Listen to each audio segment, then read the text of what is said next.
All right, how's it going, y'all? So beneath me, I have the two most popular firewalls right here. Below it is a pfSense box, which is an open source firewall that also has a paid option and even their own products. And above it is a UniFi Dream Machine Pro Max. And for the longest time, these were really the two firewalls I recommended people deploy. pfSense beneath it is open source. You can deploy it on any hardware that'll take free BSD, and it is configurable to the end of time. There are tons of plugins, there's tons of extended functionality. It can pretty much do anything you ever need it to. And for the longest time, my recommendation was pretty simple.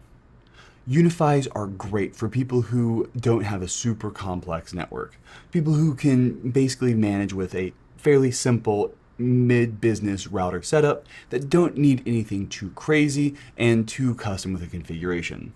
And for everybody who needs that extra stuff, go pfSense. That's because pfSense has so many plugins. You can add anything in the world to a pfSense box and get it to run. However, the last 2 years have really changed that. And quite honestly, at the end of this video, I'm going to tell you that I probably am not going to recommend pfSense to you unless you want to build your own hardware. And even then, that's a choice that is up to you.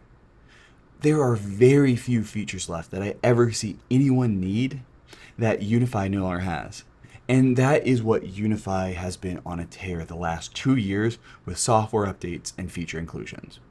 I've been running the same Dream Machine Pro at my office here that I bought over 5 years ago, and it is an entirely different beast than when I bought it.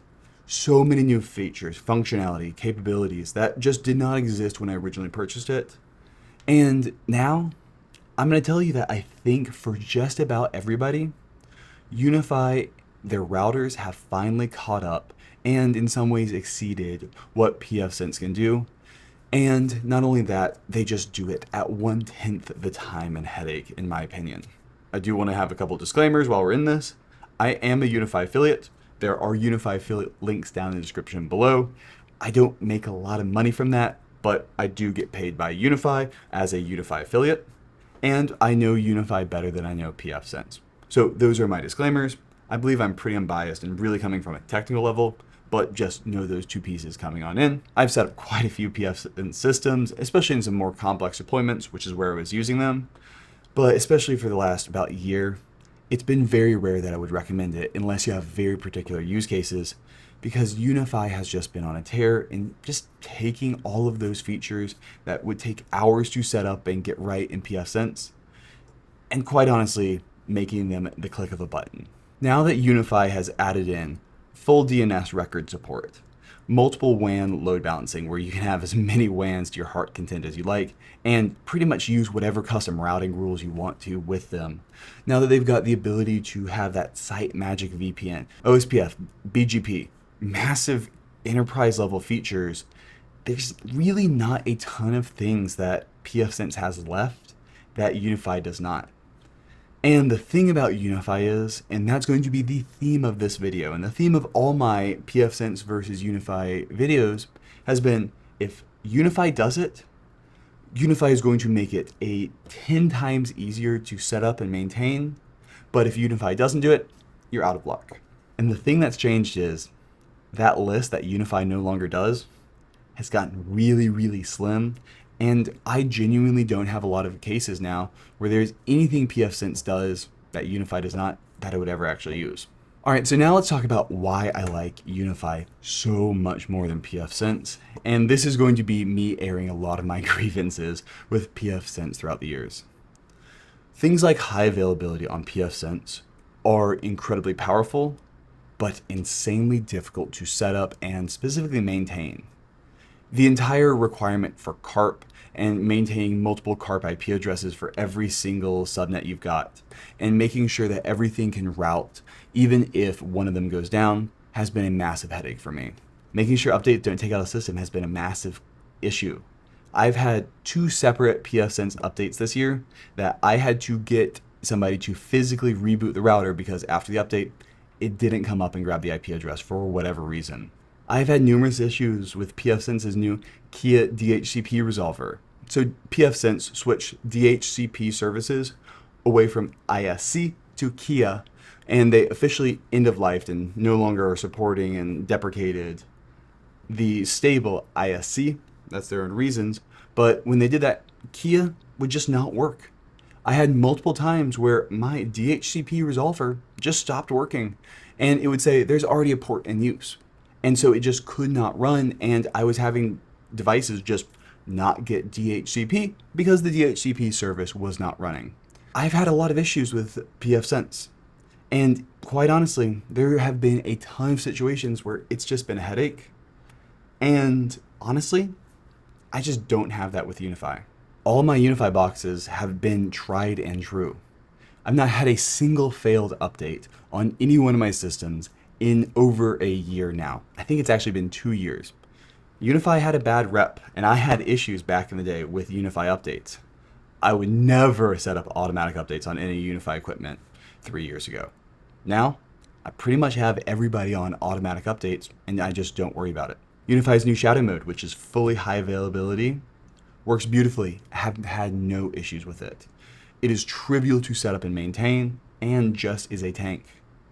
There are so many things that UniFi has done this year to make things a lot easier. And I honestly believe that not only are you going to have a better overall experience on UniFi, it's also going to give you better security, because while technically pfSense can do every single thing UniFi can do and more, especially when it comes to like Cybersecurity and tuning everything, unless that is your full-time job, unless you live and die and you're always on pfSense and running through Cybersecurity and have everything, you're not going to be able to set up your instances nearly as well as just the click, click, click that UniFi gives you. So it's one of those things, while technically pfSense can always do more, and it always has that ability, well, technically if you do everything just right, it's going to be more secure and better threat protection. The thing is, at 1/50th the effort, you can have something running that is 99% as good on UniFi and is just not going to give you issues. And that is really the core of why I think it's just a better experience. All right, so now I'm going to go in, I'm going to pull up my UniFi and just go through all those features that used to be so hard to set up on pfSense and just show them and how I would optimally set them up. I'm going to go ahead and switch one of these guys on and we'll go ahead and pop back in. All right, so I've just gone ahead and loaded up into a Gateway Max from UniFi. And this is where there's so many features for the longest time that just didn't exist, and now they just do. I think the firewall rules configuration in UniFi far beats out what is in pfSense. pfSense does not have a very good distinction between WAN and LAN traffic, which is great for a very enterprise router that needs to be able to do everything under the sun, but also makes it very hard to always have really secure rules by default. It's one of those things, well, technically it is more secure to have everything as its own interface. It also means that people are going to create allow all rules very easily just because they realize when they're on the guest VLAN, all of a sudden it doesn't have internet access. And so many things that make it difficult to properly write those rules. Whereas I'm a huge fan of UniFi's firewall. I think this right here makes it unbelievably easy to set up and manage really complex firewall rules without requiring a huge knowledge of how firewalls work. You don't have to worry about making sure that every single one of your VLANs can properly hit the internet, and you're not going to have any weird situations out there, and remembering to add in the RFC 1819 addresses to make sure they're not trying to contact the LAN, but they're rather trying to contact the internet. Instead, you get a dumb little graph right here that just shows you everything you need to do.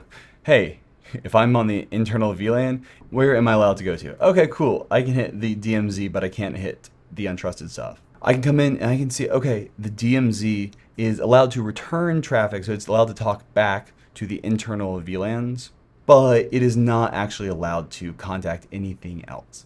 And you can just write these so easily. There are so many things in here that just make it trivial. Then I think what is really the cherry on top is right here, Cybersecurity. They have also gone in and got an option with Proofpoint. Proofpoint is a subscription. I believe it is $100 a year for a site, and this allows you to have access to Proofpoint's updated security lists. So actually under the hood, pfSense and UniFi are running the exact same protection software, Cybersecurity. Really, the difference is the rules. With pfSense, you have the complete control to write every single rule list you want to. You can even write your own custom rules. Anything you need to do, you can do. But with UniFi, setting up those rules is as easy as turning this button on. It is one of those things. There's so many trivial things that make this just really easy to add in and just be able to select your most common rule sets. And then if you are somebody who needs the most up-to-date threat lists, you can spend that $99 a year that goes to Proofpoint to get the updated security lists. Once again, while technically pfSense and UniFi can do it, it takes 2 seconds to do on UniFi and an afternoon to set up right on pfSense.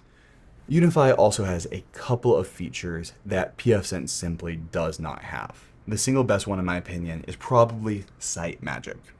I've got a full video on setting up Site Magic, and I think Site Magic is one of the best things out there. And genuinely, when you're setting up a site-site VPN between offices, Site Magic lets me set something up for clients in 2 minutes that genuinely used to take me 45 minutes plus if I was flying through it.